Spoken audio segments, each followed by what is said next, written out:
Assalamualaikum warahmatullahi wabarakatuh. Perkenalkan, nama saya Putra Darmawan, NIM 20 2001 30108. Di sini saya akan mempresentasikan UJT 1 untuk matkul ilmu hayat dan ilmu bumi. Jelaskan bagaimana fenomena perubahan kesuburan dan populasi yang terjadi secara global. Menurunnya tingkat kesuburan berarti populasi di hampir setiap negara dapat berkurang pada akhir abad. Di antara negara-negara di dunia, populasi 23 negara termasuk Spanyol dan Jepang diprediksi berkurang 50% pada tahun 2100. Hal ini dikarenakan tingkat kesuburan rata-rata jumlah anak yang dilahirkan seorang perempuan telah mengalami penurunan. Tingkat kesuburan mengalami penurunan bukan karena berkurangnya jumlah sperma atau hal lain. Namun ini karena lebih banyak perempuan yang teredukasi dan bekerja, ditambah dengan meluasnya akses ke kontrasepsi, sehingga perempuan bisa memilih untuk memiliki anak dalam jumlah yang lebih sedikit. Dari berbagai aspek, turunnya tingkat kesuburan sebenarnya adalah gambaran sebuah kesuksesan.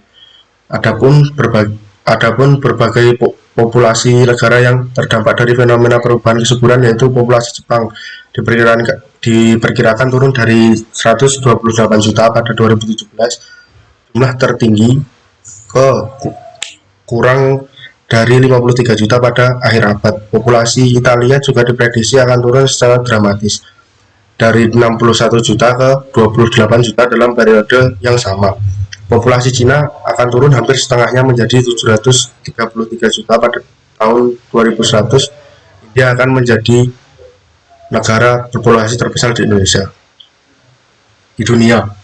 Jumlah penduduk yang besar berpotensi memunculkan berbagai permasalahan seperti laju pertumbuhan ekonomi terhambat, angka pengangguran meningkat sehingga kriminalitas meningkat.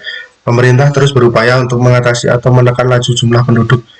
Salah satu usaha pemerintah untuk menekan tingkat pertumbuhan penduduk di Indonesia adalah program keluarga berencana atau KB.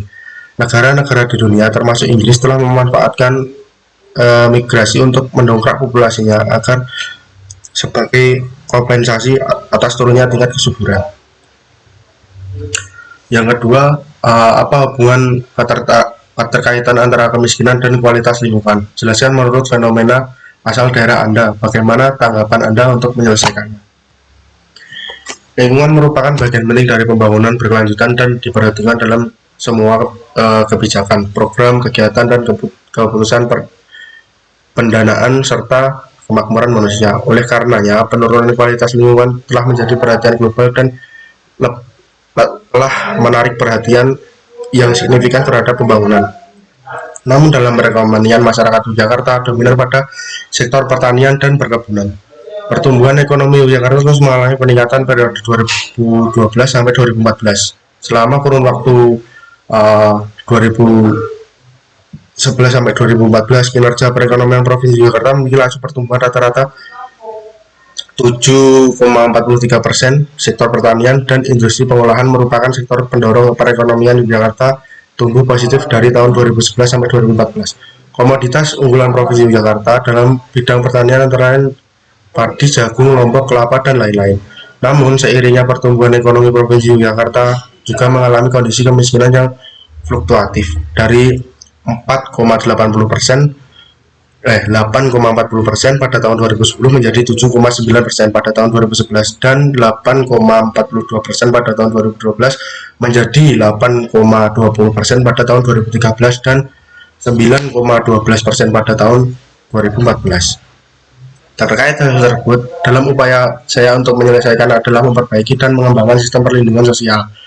Perlindungan sosial terdiri atas bantuan sosial dan sistem jaringan sosial.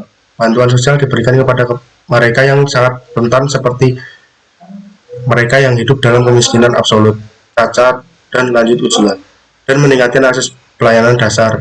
Akses terhadap pelayanan dasar seperti pendidikan, kesehatan, air bersih, dan sanitasi, serta pangan dan gizi akan membantu mengurangi biaya yang harus dikeluarkan oleh kelompok masyarakat miskin. Yang soal nomor 3, mengapa hewan besar dan ganas itu langka? Apa kaitannya dengan piramida makanan? Hewan besar dan langka sering dikaitkan dengan hewan terancam punah, adalah spesies hewan-hewan yang sudah sulit ditemukan di alam sekitar kita. Cara melestarikan hewan langka adalah dengan menempatkan hewan-hewan terancam punah tersebut di tempat konservasi seperti Taman Nasional, Suaka Marga Satwa, dan cagar alam. Dengan berada di tempat konservasi, hewan langka mendapatkan perlindungan serta pelestarian sehingga kesehatan dan kebutuhan pangan bisa terpenuhi. Namun untuk sekarang perlahan hewan tersebut sudah terancam langka karena secara alami. Hewan dapat punah karena bencana alam, sedangkan hewan punah akibat manusia karena diburu, penebangan liar, dan pemanasan global. Contoh bencana alam yang dapat membuat berkurangnya populasi hewan di alam liar yaitu kebakaran hutan. Dapat dikaitkan piramida makanan merupakan perpindahan energi makanan dari sumber daya tumbuhan ke hewan melalui jenjang makanan. Piramida makanan dalam sebuah ekosistem biasanya akan bergerak dari tumbuhan sebagai jenjang makanan paling bawah, kemudian diakhiri oleh hewan sebagai jenjang makanan puncak. Inilah sebabnya piramida makanan akan bergerak dari bawah ke atas, dari produsen ataupun penyedia makanan ke konsumen yang berada di puncak rantai makanan. Maka dari itu, jika terjadi bencana alam akan mengakibatkan kurangnya ekosistem makanan dan berdampak pada rantai makanan hewan tersebut.